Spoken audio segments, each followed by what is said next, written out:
Fala pessoal, bom dia, boa tarde, boa noite, Matheus aqui do canal Jornada ao Êxito. E hoje, turma, eu estou trazendo para vocês aqui 20 questões, tá? No formato certo ou errado, de diversas bancas. Na verdade são duas, IGEDUC e CESP e Sebrasp, tá bom?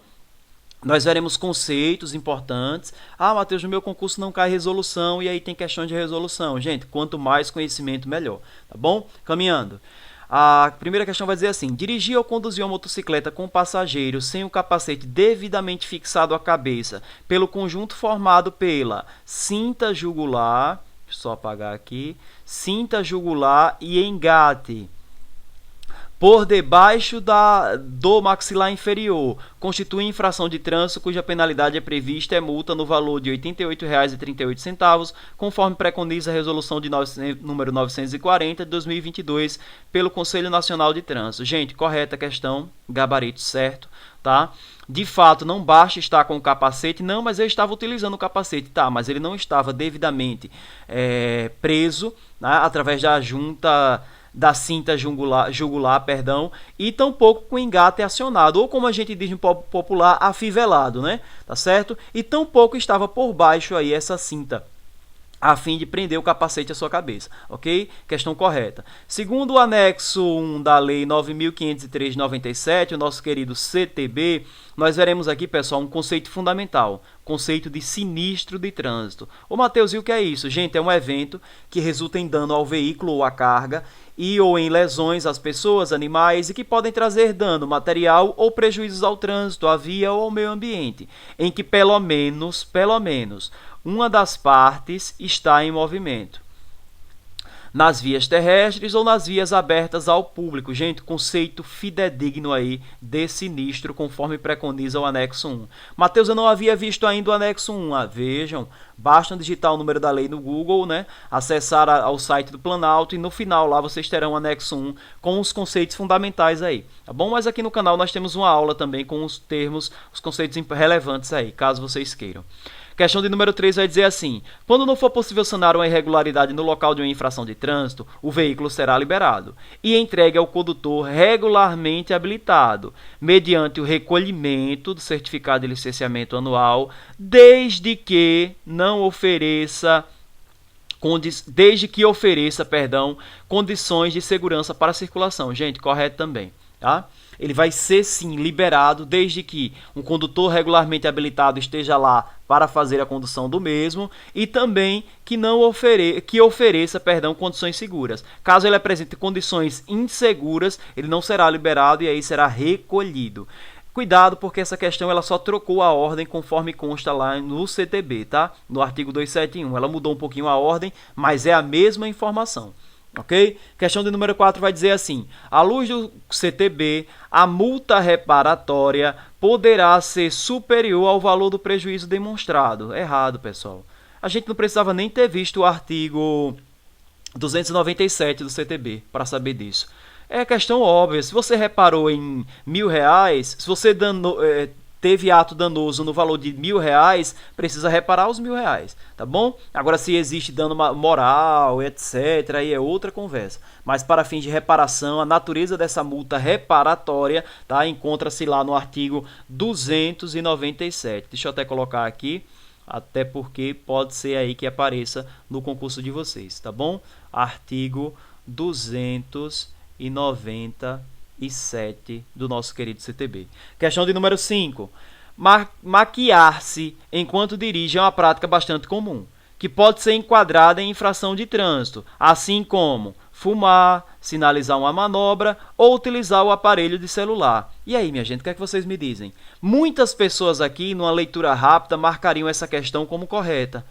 Sobretudo porque ela se apegaria apenas ao fator da banca ter citado o ato de maquiar-se, né? Sobretudo as mulheres, mas homens também há quem utilize. Então, quer dizer, o ato de se maquiar, gente, entendam o seguinte: primeiro ponto, qualquer situação que possa gerar desatenção configura infração de trânsito, tá? É o que preconiza o nosso artigo 169 do CTB, ok? A desatenção no trânsito, ela vai estar lá no artigo 169 do CTB, ou 169, né?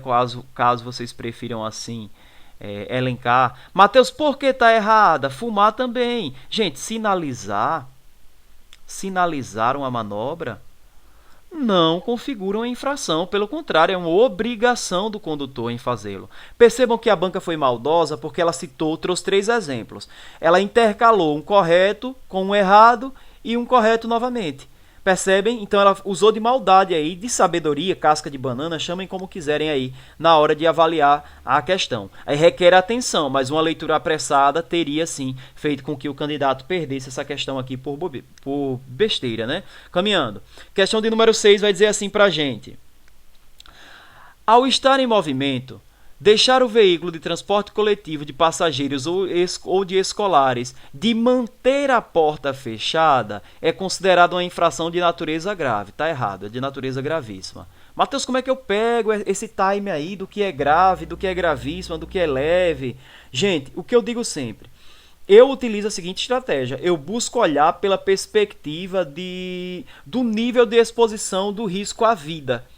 Ora, se eu estou no transporte coletivo de passageiros ou escolares e eu deixo uma porta aberta e estou em movimento, o risco à vida é gravíssimo. Né? Se uma pessoa cai, o risco à fatalidade é enorme. Então não tem como ser grave, precisa ser gravíssimo assim. Tudo bem? Caminhando. É permitido o transporte de 2 passageiros em dispositivo adequado previsto pelo fabricante, nos equipamentos de mobilidade individual chamado autopropélidos. Ô Mateus, o que é isso? Gente, eu trouxe até uma imagem aqui, ó, para ilustrar para vocês, tá? Eu não coloco normalmente em questões, mas eu trouxe porque são, querendo ou não, atuais e têm aparecido em provas. Mateus, me dê algumas características deles? Gente, primeiro, ele pode ser composto por 1 ou 2 rodas. A velocidade máxima é de 32 km por hora. E ele pode ser dotado ou não de sistema de equilíbrio. Tá bom?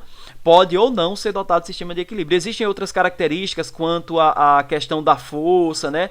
Do aspecto elétrico do equipamento, mas aí eu deixo para que vocês façam a título de revisão. Mas vejam, porque sobretudo nas questões do corrente ano, as bancas têm cobrado, é algo atual, né? Então, é recorrente aí no mundo dos concursos públicos, tá? Aí diz assim, que se assemelha a bicicletas com acelerador. Gente, vejam bem, a questão de número 7, ele está dizendo assim, é permitido o transporte de 2 passageiros. Só que aqui ele mesmo responde a gente, porque vejam, nos equipamentos de mobilidade individual. Gente, não, se é de mobilidade individual, não tem como carregar levar, conduzir, trazer 2 pessoas consigo. Não, pessoal, é individual, um único indivíduo ali naquele equipamento. Tudo bem? Questão de número 8 vai dizer assim pra gente. Segundo o anexo 1, o quadriciclo é um automotor de 4 rodas, com ou sem cabine, com massa de ordem de marcha não superior a 450 kg, né, quilos, para o transporte de passageiros não superior a 600 kg, para o transporte de carga. Se for passageiros, 450, se for para o transporte de carga, 600 kg, e o conceito está correto. Eu até marco para que vocês utilizem aí para fins de revisão, tá? Este, de fato, é o conceito de quadriciclo conforme anexo 1. Caminhando. A circulação de bicicletas elétricas em ciclovias, ciclofaixas, ciclorotas deve respeitar a velocidade máxima regulamentada pelo órgão com circunscrição sobre a via. Gente, chega a ser até óbvio, né? Mas vale aí a título de revisão. Os equipamentos de mobilidade individual autopropélidos para circularem, devem ser dotados de indicador ou dispositivo limitador eletrônico de velocidade, de campainha, de sinalização noturna, dianteira e traseira e lateral incorporadas ao equipamento e também de freio de estacionamento. Gente, tá errada a questão? Exatamente por isso aqui, ó. Não é necessário freio de estacionamento. Os outros itens são obrigatórios sim, porém este daqui não. Tudo bem? Caminhando, pessoal, questão de número 11. Os veículos, sucatas e materiais inservíveis de bens automotores que se encontrem nos depósitos há mais de 2 anos poderão ser destinados à reciclagem independentemente da existência de restrições sobre os veículos. Gente, está errado. E não está errado pelo fato da inexistência ou não de restrição sobre o veículo. O que está errado é o prazo. Não são 2 anos. Aqui é 1 ano apenas, tá? Isso é 1, viu, pessoal? Deixa eu só dar uma melhorada aqui. pegar a borracha rapidinho. Não entrou. Rapidamente aqui. 1 ano, pessoal. Esse é o prazo aí para que o equipamento, os veículos, a sucata, os materiais sejam destinados a reciclar. Mas, Mateus, 2 anos não é superior a 1 ano? É. Mas para configurar 2 anos, por exemplo, teríamos de usar como pré-requisito 1 ano e 1 dia. Por isso que a questão está errada, percebem? E o texto da lei fala em 1 ano e não em 2 anos. Caminhando, número 12, diz assim pra gente. A circulação de bicicletas elétricas e de equipamentos de mobilidade individual, os autopropélidos, devem seguir as mesmas disposições estabelecidas pelo CTB e pelas regulamentações do órgão máximo executivo de trânsito da União para as bicicletas. Correto, gente? Exatamente isso. Parte da mesma premissa, tá? Como é algo relativamente novo, né? Ainda está nesse processo de adaptação, não existe algo exclusivamente para ele. Eles respeitarão as mesmas normas e regulamentações aí em voltas às bicicletas, ok? Número 13. O registro de tratores e demais aparelhos automotores destinados a puxar ou arrastar maquinária agrícola ou execução de trabalhos agrícolas será efetuado pelo Ministério da Agricultura e da Pecuária, diretamente ou mediante convênio, correto? É o que preconiza o nosso querido CTB. Gente, vejam, altamente atual, tá? Isso é uma resolução do CONTRAN, essa questão de número 13, tá? Altamente atual. Vejam, os reboques, semi-reboques, motocicletas, motonetas, ciclomotores, cicloelétrico, triciclos, quadriciclos, guindastes serão identificados apenas pela PIV, né? A placa de identificação veicular, na parte traseira, correto? Ô, Matheus, os guindastes também, tá? É uma resolução recente, atual e que de fato é o que preconiza o nosso querido CTB. Inclusive, só para nível de informação aqui, caso vocês queiram confirmar, né? Não, eu estou achando que o Matheus está equivocado. Vejam aí a RE na resolução do CONTRAN de número 969, tá bom? Vocês confirmaram esse dado. Gente, vejam, número 15. Aqui a gente já tem banca Sebrasp. Percebam o nível, a diferença de cobrança. Nós tínhamos IGEDUC até a número 14 e da 15 até a de número 20 será a Sebrasp. Perceba a diferença e o nível de cobrança, tá? Conforme o CTB, determina-se faixa de domínio ou superfície lindeira às vias rurais, delimitadas por lei específica ou sob a responsabilidade ou da entidade de trânsito competente com circunscrição sobre a via. Mateus, não entendi nada. Gente, ele está trazendo o conceito, tá certo? De superfície lindeira, ou chamados lotes lindeiros aí, tá certo? Atrelado às vias rurais, tá bom? Mateus, e aí? E aí que, de fato, é este o conceito. Claro que o Sebrasp ele traz todo um enriquecimento da língua portuguesa, uma contextualização, mas de fato é isso, ok? Número 16. É proibido utilizar a sinalização de produto perigoso durante o transporte de produtos não classificados como perigosos. Aí chega a ser óbvio também. Se não são produtos perigosos, você não deve utilizar a sinalização, mas é importante sabermos. A distância de frenagem é a distância e o tempo gasto para que, depois de visualizado um obstáculo ou perigo, seja realizada a reação de frenagem. Não, gente, aqui está errado.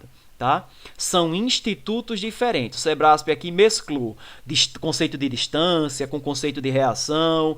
Existem 4 institutos aí que nós precisamos ter conhecimento quando lidamos sobre frenagem ou parada do veículo. O primeiro é a distância de segmento, que é aquela que você deve manter do seu veículo que vai à sua frente, de forma que você possa parar, ou mesmo no caso de uma emergência, sem colidir com a parte traseira do outro, tá bom? Depois nós temos as também chamadas distâncias de reações, ou de reação, perdão, que é aquela a qual seu veículo percorre desde o momento que você vê a situação de perigo até o momento em que você pisa no freio. Essa é a de reação, percebe? A de frenagem, gente, qual é? É aquela que o veículo percorre depois de pisar no freio, até o momento total da parada, tá certo? Então vejam, nessa distância de frenagem, tá mais relacionado aí à parada do veículo mesmo. Pisou no freio, quanto tempo o carro parou para frear, quanto tempo ele gastou ali, tá? E por fim nós temos a distância de parada, que é aquela que seu veículo percorre desde o momento que você vê o perigo e decide parar até a parada total, tá bom? São 4 institutos diferentes, mas eu posso trazer depois uma aula para enriquecer mais ainda. Questão de número 18 vai dizer assim: O cinto de segurança diagonal e o de 3 pontos são os únicos tipos de dispositivos de segurança que podem ser utilizados conforme a legislação do CTB. Tá errado, pessoal. São 3 tipos, tá? O diagonal, o subabdominal e o diagonal e subabdominal. São coisas diferentes. E o cinto de 3 pontos, tá bom? Aqui ele trouxe apenas o diagonal e o de 3 pontos. Existe o subabdominal também, que é aquele envolto somente na região do abdômen, ok? Questão de número 19 diz assim: a utilização do cinto de segurança, um dispositivo relativo, cujo objetivo é o de, quando ocorrer qualquer tipo de manobra.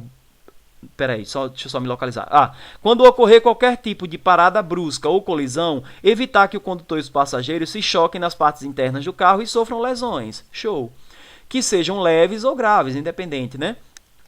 E ele diz aqui, ó, que garante que nenhum dano ocorrerá. O erro está aqui, pessoal. Nenhum dispositivo hoje de segurança, seja ele qual for, garante 100% da perspectiva, nenhum dano vai ocorrer. Não, nenhum dano é zero dano algum, e isso é quase impossível tratando-se de uma situação de colisão, tá bom? Mas, no mais, até aqui, ó, até aqui na verdade, tá?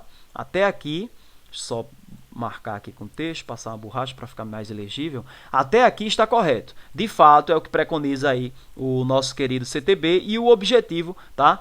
Dos cintos de segurança. Agora aqui há o erro, em alegar que não haverá nenhum dano. Por fim, a última questão diz assim: todo evento não premeditado que resulte em dano ao veículo ou à sua carga, ou em lesões, né, a pessoas ou animais, em que pelo menos uma das partes esteja em movimento nas vias terrestres ou áreas abertas ao público, é considerado acidente de trânsito. Gente, mais um conceito importante e correto. É exatamente este o conceito de acidente de trânsito, tá bom? Guardem aí. Mateus, é isso, tá? É exatamente qualquer situação, qualquer evento que resulte ou não em dano ao veículo ou carga, lesões às pessoas, animais, em que pelo menos uma das partes esteja em movimento. Percebem? Semelhante ou bem parecido e próximo ao conceito de sinistro. Tudo bem?